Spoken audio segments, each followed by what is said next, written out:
Hi, my fellow tartan individuals of patriotic Americans who are my friends and viewers of my YouTube channel. I am going to be cleaning my house and listening to a YouTube video while I talk to you and show you things with this YouTube video that I am making today. And that's what I want to be doing. Now I'm going to go and clean the floor, clean up dog shit, and sleep while I talk to you.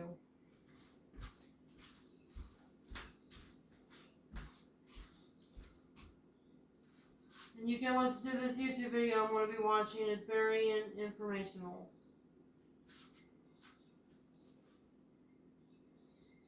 I'm going to read what it is about.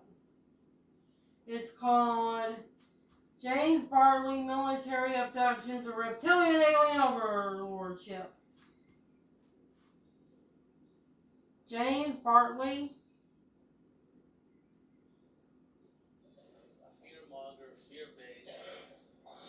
October. Okay. Exopolitics, Sydney Division of UFO Research, NSW Incorporated.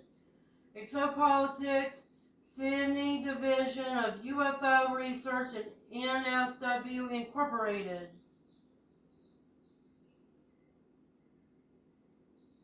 Okay, October 4, 2014 at Club Burwood. Okay, now I don't have anything else to read. Just listen to it.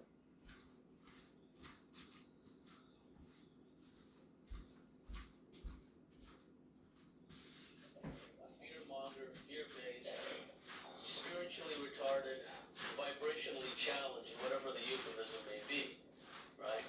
And see, that is very invalidating and it's very disrespectful of the people that have had the experiences.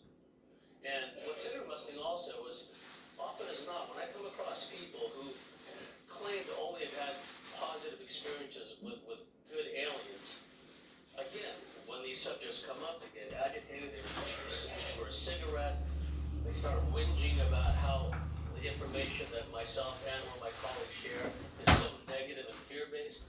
But my goal is to provide validation to those having the negative experiences, to provide a conceptual framework so they can understand the nature of their experiences and the methodologies utilized by the negative ETs to essentially program them and use them in a variety of ways which completely undermines their personal sovereignty and dignity.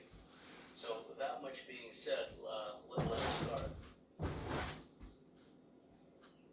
Now, this is an important case, and I won't go into the whole psychodrama of how the eyewitness of this case, Fiona Hartigan, had her life basically destroyed by the local debunkers here in Sydney. Fiona Hartigan made the mistake of contacting the major media here in Sydney and shared with them some photographs she'd taken on her way home from work. She was coming home around dusk in Chipping Norton, and she felt that it was such a beautiful sunset that she ought to pull over and take. I'm going to be in the laundry room, sleeping the laundry room up. You can listen to, if you want to continue watching this YouTube video of mine, the video I have in the background. After I'm done doing that, I'll come back in here and clean. A series of pictures. And she did. She pulled over to the side of the road, to the shoulder, got out of her car, and took a series of photographs. Lo and behold, what she saw during the experience of taking the photos and what showed up in the imagery later was far more than just the sunset. And it's important that I emphasize this case because it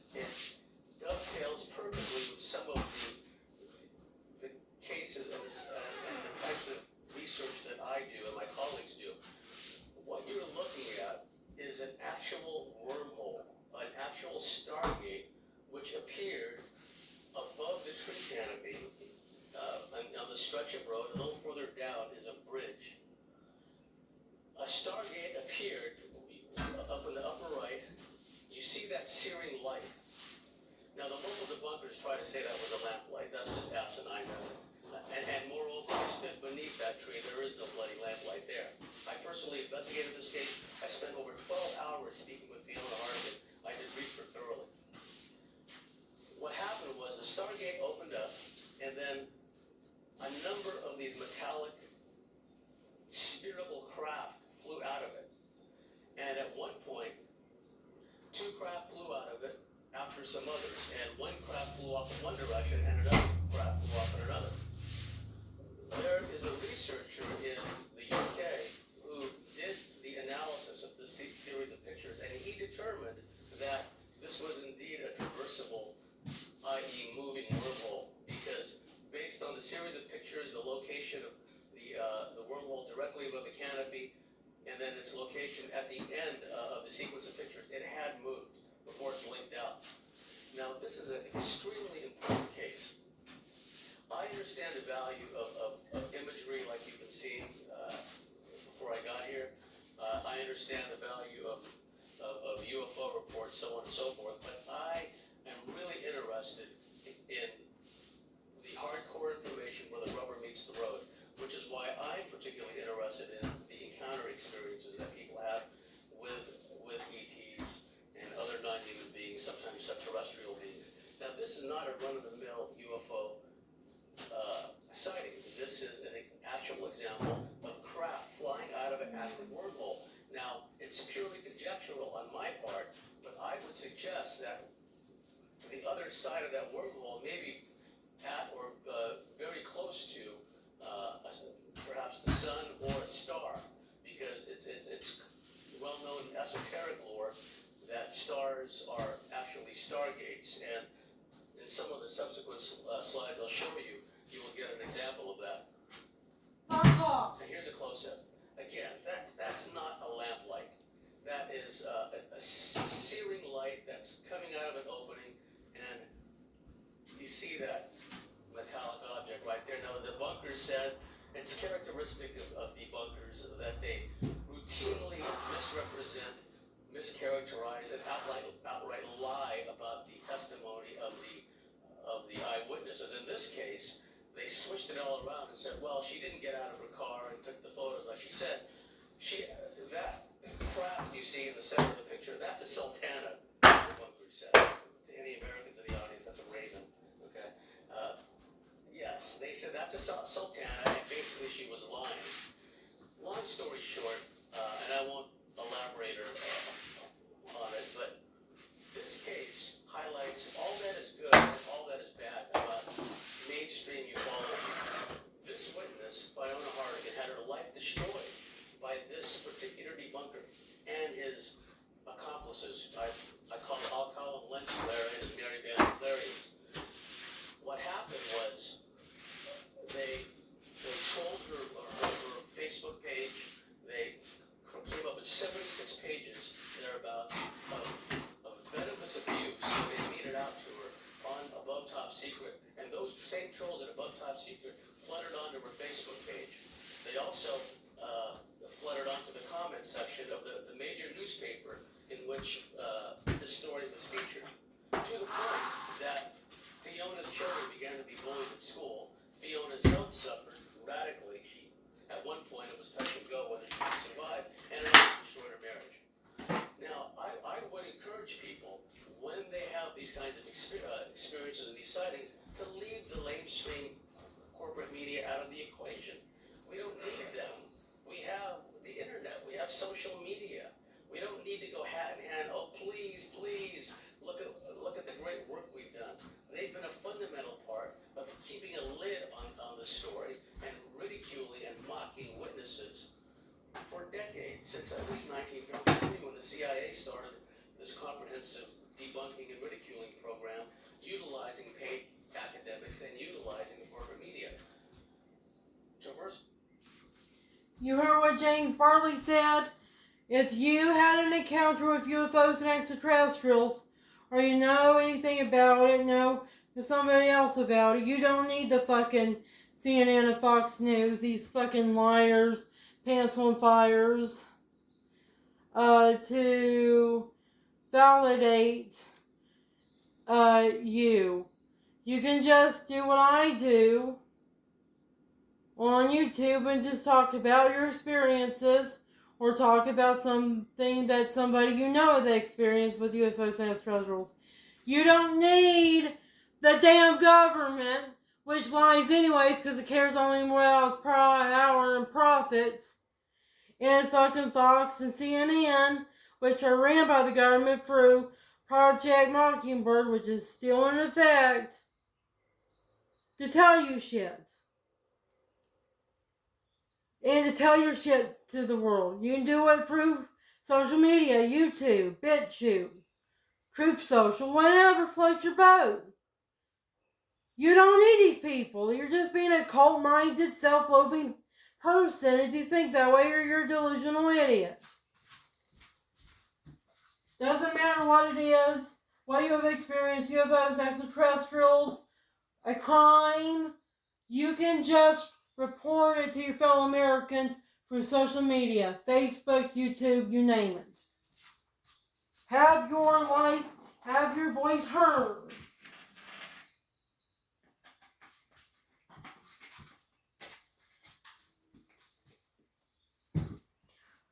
And I'm going to resume the video and clean the dog's shit up with soap. Keep this point in mind. And there's a couple of more photos, close-ups. I mean, I personally investigated a number of cases. I've walked around. This is one of the outstanding cases I've ever investigated. I must say that I'm going to go outside and take the mats outside that the dog peed on for the sunlight to clean them. the southwestern desert of the U.S., After San I'm done Diego, with it. California, places like that. Unless we knew someone who was having frequent experiences within the nearby locale, we have to drive hours out into the desert, out into some remote mountaintop somewhere to get this kind of activity. And I must say, this kind of activity, because there are natural occurring stargates and artificially generated portals and stargates all over the planet. Indeed, the Aborigines, the Native American elders, so on and so forth, they utilize the worldwide grid of portals to get around. This is why Aboriginal skeletons are found in North America, South America, all over the place. So we no longer need to go hand in hand to the corporate media and try to seek their approval. We can bypass them. This is an outstanding case. And a close-up.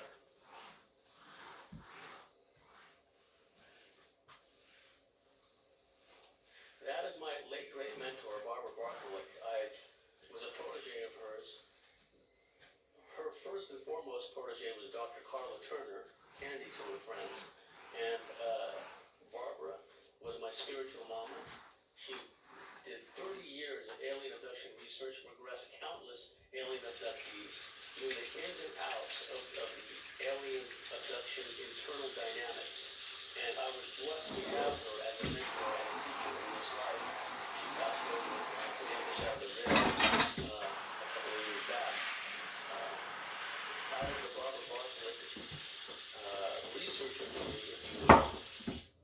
Next after her came Dr. Carla Turner. She passed away in January. I gave a memorial speech on Candy Turner's behalf in Philadelphia in 97, January 97. She passed away shortly before that, of course. But Dr. Carla Turner inspired me, and she inspired a lot of other people, because Dr. Carla Turner did not shrink from the hardcore information. Okay. I want people to start thinking about an expanded arena. This is what is going on. And now some of you are familiar with this image. I'll show you a close-up. Dr. Jaime Maussan is the presenter of Mexico's version of 60 Minutes. It's called 60 Minutos or something over there. Now, he did a segment of this on his show. became media in Mexico. Think about this. This spherical object parked right in front of the sun for 80 hours, and it seemed to gas up from the plasma of the sun. And those of you that are familiar with Wild Thornhill's work and others, the plasma electric model of the universe is the correct model of the universe, of stellar formation, galactic formation, etc., etc. I have no patience with lamestream scientists who constantly invoke the bogus science. They can't even get basic concepts like stellar formation correct, or basic concepts like... I'm going to go take these mats outside with the sunlight. Dry them off after I'm done giving them a little bit more water.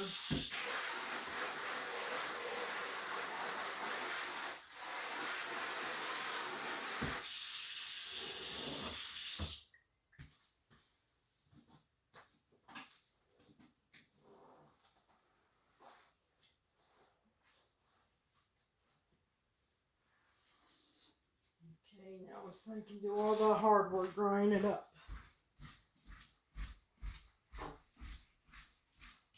Excuse me, cat.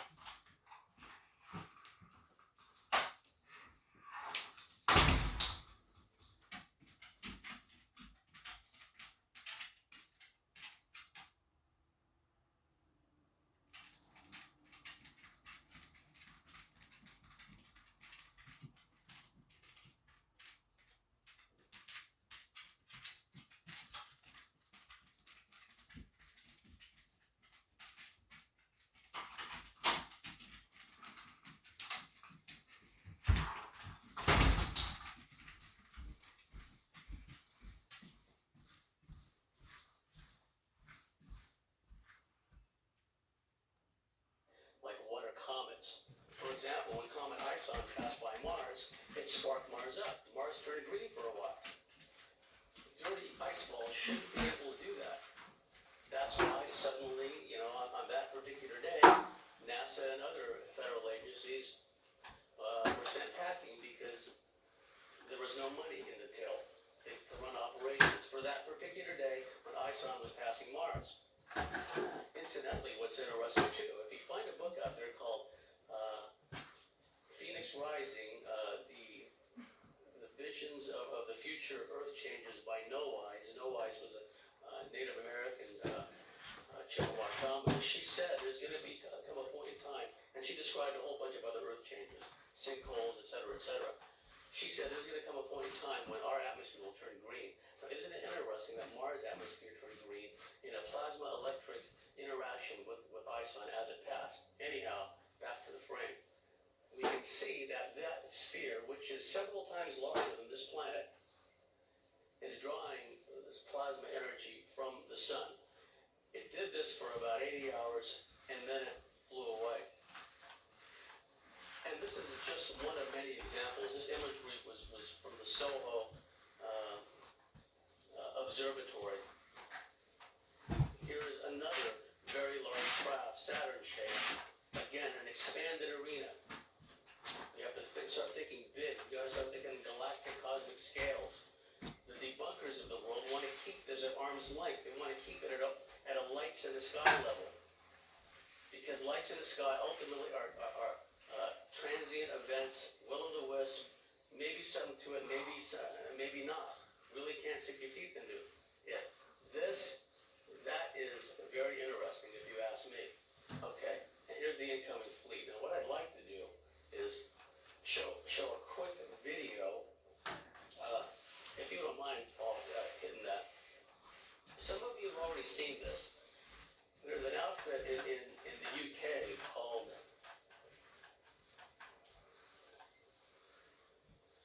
the Alien Disclosure Group.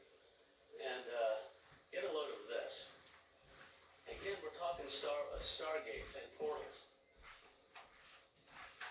It seems obvious to me that there is, in Stargate SG-1 terms, an event horizon that the camera is imaging side on, because the craft that begin to manifest seem to be exiting stage right from our perspective. perspective. You can see it's like there's a cutoff point there where they just seem to be coming out. We don't see any here. It's possible that they're teleporting and they're manifesting right there. My intuitive feel about this is that they are exiting a large stargate somewhere in our solar system. I believe that imagery was taken by the International Space Station, but don't quote me on that. And I must give credit to all the people online, the people in the Alien Disclosure Group and others like them who spend thousands of man hours and woman hours scanning all of this space imagery, looking for anomalies like this. For example, another very good site you can find online is the Mars Anomalies Research website by Joseph P. Skippers. All kinds of anomalies on the Mars, on the surface of Mars. Nowadays, whenever the Curiosity images something, the standard pat excuse is, it's a rock that looks like a skull. It's a rock that looks like a lizard. It's a rock that looks like a squirrel, right? Thank you. Yeah, thanks. Again, an expanded arena. Let's think big. Let's think beyond the solar system. Because many of you people here, whether you realize it or not, and you're starting to catch on, at least some of you already know, you've been involved in this subject, this celestial, cosmic, actual confrontation against the Draco reptilian overlords for many lifetimes. Some of you had lifetimes long before you came to Earth and started incarnating as Terrans. Okay, here's another thing that must be taken into account. Our planet has been subjected to celestially driven cataclysms over time. The last time this solar system, not just this planet, but this solar system was really hammered was 12,500 years ago, give or take a couple of thousand years. And I believe that it was a series of events. It was the galactic superwave event described by Dr. Paul Laviolette, essentially a tremendous energetic burst from the center of the galactic core, which come into the solar system. They push in the cosmic dust from beyond the solar system, which results in the heavens and the sun and the moon being blotted out, so on and so forth. The sun starts cooking off all the cosmic dust, and then fire literally rains down from the heavens, melts the poles, causing tsunami, glacial tsunami, so on and so forth. And then at the tail end of that, I do believe a rather large comet or comets came through the solar system. And the end result was probably a pole shift, crustal displacement, something along those lines. Now, what comes around sooner than this galactic superwave event and the return of these very large planet-sized comets is this sister solar system. Call it Nibiru, call it Wormwood, Herculopus. I've been tracking this for a long time now, and I happen to be plugged into a network of outstanding Planet X researchers. Now, this is just an example. There's some call that body in the middle of brown dwarf, and it seems to have its own solar system around it. And according to some sources, there may be as many as 10 bodies surrounding that central sun. And everything is based on scale. I mean, that may look like a so-called brown dwarf vis-a-vis our star. But remember, our star looks like a marble compared to Betelgeuse. Okay, everything, again, scale, so on and so forth. Here's a close-up. Now, my intuitive feeling, I know some of you have these too. Some of you have recurring dreams of tsunamis, of floods, of fireballs, of earth changes of all kinds, civil unrest, which results from all the earth changes. Well, the fact of the matter is, these celestially driven cataclysms have seared themselves into our collective unconsciousness. They've seared themselves into our very DNA. And our own planet is ample proof that we have endured, we being this planet, tremendous its geological upheavals. And remember, 12,500 years ago, thereabouts, in terms of geological time, that was last week. And we're on the cusp of these again. Now, all of these futuristic visions that people have had, myself included, they remain probabilities. Probabilities in a multiverse of probabilities. It doesn't mean they have to happen. I am of the opinion that we've had some help from positive beings that have somewhat slowed or mitigated the consequences of these incoming celestial bodies, including comets. I can't help but feel that things could have gotten a lot worse and spiraled out of control by now, but that's just my take on it. Okay, now we're getting to the my lab part of it. One of the most important cases of all time is the Roswell case, and I won't go on over that for too long. Suffice to say that Roswell is the case that makes the case. There are at least 100 first and second-hand eyewitnesses to the craft retrieval of more than one craft, and there were not only eyewitnesses in New Mexico, but in the other military bases where some of the wreckage, some of the technology, and bodies, living and dead, were taken to. So, it must be understood that when one civilization acquires technology, weaponry, whatever the case may be, from another civilization, they almost invariably incorporate said technology. To give just a few examples, You're not going anywhere. The Iberian Peninsula, they came across the fierce Celtiberian mountain tribes. The Celtiberian mountain tribes had a short sword. The Romans adopted that short sword. It became known throughout history as the gladius, the Celtiberian gladius. When you see the logo, the special air service, people say, oh, that's a winged dagger. No, that's the Roman gladius sword. It's a weapon of empire. When the Germans found a nearly intact Russian T-34 in the northern sector, Army Group North area near Leningrad, the T-34 had a wide chassis, sloped frontal armor, a large caliber cannon. German engineers got to work and created their response to the T-34, which we know is the Kampfwagen Mark V Panther. When the Japanese left the plain of the Aleutian Islands, a nearly intact Mitsubishi Zero, when the Americans invaded the Aleutian Islands, they found this nearly intact Japanese Mitsubishi Zero on the ground. They brought it back to my old stomping grounds, what's now known as Naval Air Station North Island, what used to be known as Rockwell Field.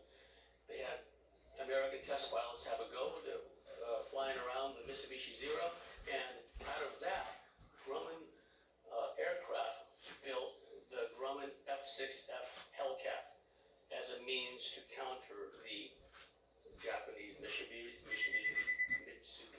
Who Zero. the fuck is that, Carly? We have the same thing here. Because some of these You're not the one researchers, with despite their people. best efforts, they won't debunk Roswell. And Roswell was the tip of the iceberg. They could be my gang Mexico, stalkers. March 1948, Kingman, Arizona, 1953, so on and so forth. There was numerous craft retrievals. Handle. He is a very important witness. This is, I'm sure some of you heard the story. The late Ben Rich was the director of the Skunk Works, which is Lockheed's Advanced Development Programs Division. He was a protege himself of Kelly Johnson, the founder of the Skunk Works, and it was under Kelly Johnson and Ben Rich's supervision that the U-2, the Aurora, and a number of other spy planes and now hypersonic craft have been developed. Ben Rich, prior to his death, what amounts to a deathbed confession to, I believe his name was Tom Kelleher, who was a MUFON consultant with an aerospace background. And Tom Kelleher interviewed Ben Rich. And the outcome of the interview was the following. Ben Rich admitted, yes, there are real alien UFOs and there are man-made UFOs. He admitted that it will not take centuries or a lifetime to travel to other star systems. He said, in a very interesting statement, he said we found an error in the equation. We found an error in the equation. We made the correction. And now, the military travel the stars. Now, what are the equations? And my guess would be probably Einstein's famous equation, right? Just bear with me as I get the water here.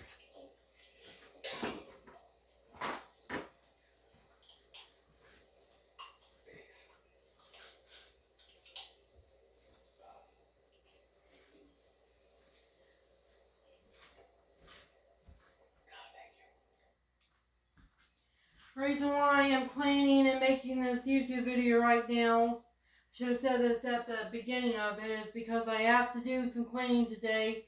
Things I absolutely have to do. I also had to clean the dog's shit, which I wasn't anticipating today when I should have anticipated it to happen.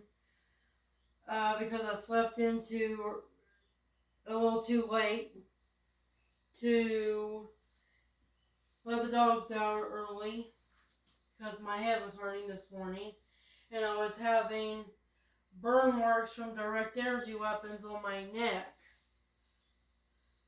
I'm starting to think that the reason why my neck has been hurting when I wake up is because I'm being hit with direct energy weapons. I know that's what's caused my back and neck to hurt and why I have a rash on the part of my neck.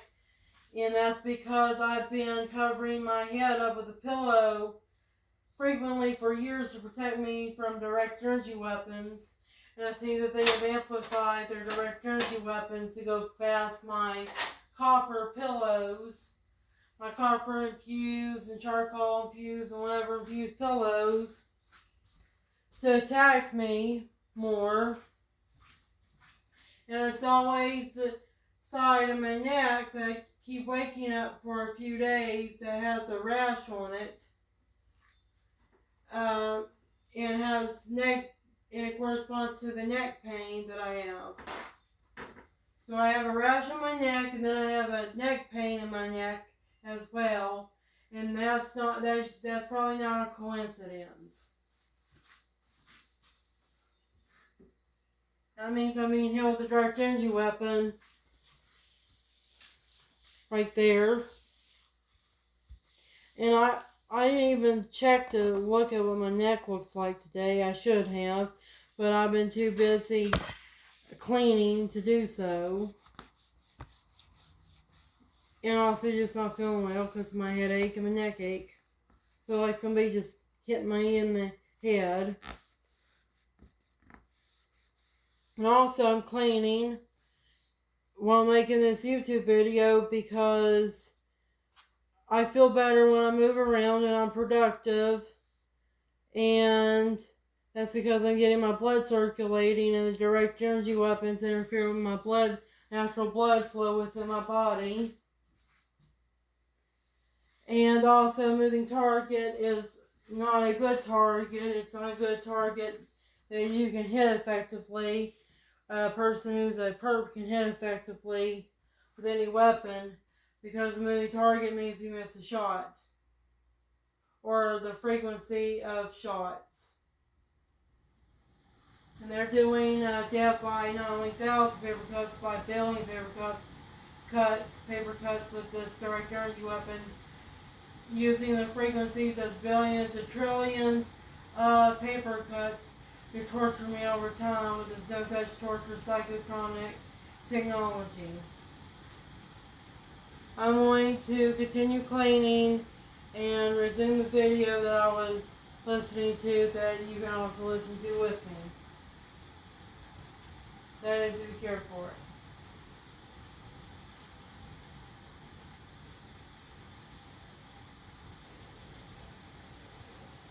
He said we have small fleets of craft based on alien technology, which we recovered, and also, which he didn't come out and say, but there has been this ongoing interaction between non-human life forms and the black elements in the military aerospace community, which I'll talk about further. This was the lead up to all that.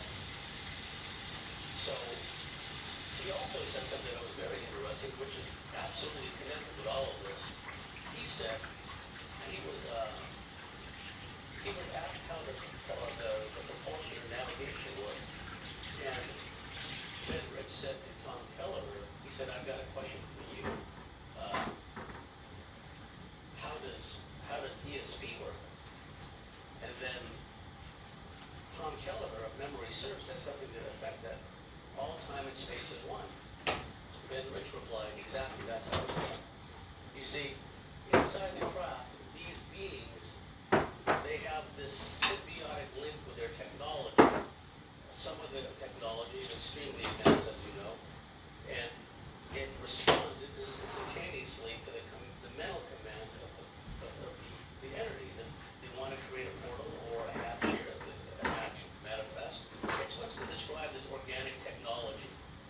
Organic technology, some of the really advanced beings, their technology is crystalline. He said we have small fleets of these craft that we've developed based on ET technology. I would say they differ. I would say there are large fleets of them. And he said the military has been traveling the stars. So keep all that in mind. This is why they worked so hard to debunk Roswell, right? Because Roswell and other similar craft retrievals, and then later the ongoing interaction with non-human life forms, created what Richard Nolan referred to as a breakaway civilization. And that is a very apt way of describing this, because the people the engineers and scientists in these types of deep life programs would have a different understanding of metallurgy, chemistry, physics, cosmology, is how the universe came to be, and so on and so forth. A breakaway civilization really is a breakaway civilization. And I'll talk more about this as time goes on. Okay, next slide. Bob Lazar, very important. He was, many of you are familiar with the story. I won't go into it in too much detail. To his left is Gary Schultz of Distinction. He was a physicist who worked on alien propulsion systems, particularly zeta grain propulsion systems in S4, and he worked for the Office of Naval Intelligence. Misunderstanding about what the Office of Naval Intelligence is. The Office of Naval Intelligence is a special agency within naval intelligence which specializes, at least the official overt reason for existence of ONI is exploiting technology, developing technological systems, and going worldwide and finding all different types of technology which they have not yet acquired, acquiring it somehow, and then developing either copies of it or countermeasures, so on and so forth.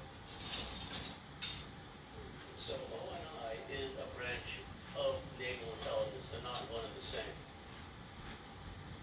And I'm checking the time to see how much minutes will be on this first YouTube video I make for you all today.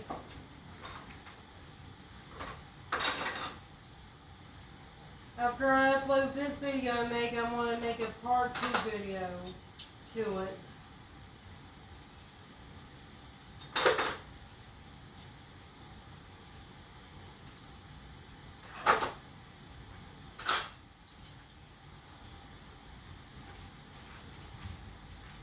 Whoa.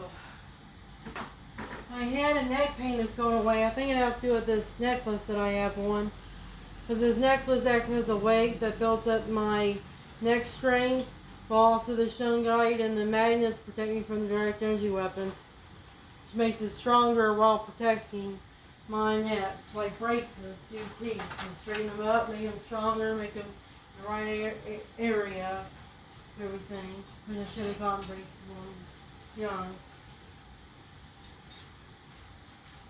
You know, my teeth weren't that crooked. They're just not symmetrical, and I like symmetry because I'm a little OCD about that shit. And I also don't like to smile too much because I don't want to look like one of those hillbilly hicks that didn't have a sense to get braces, because I was one of them.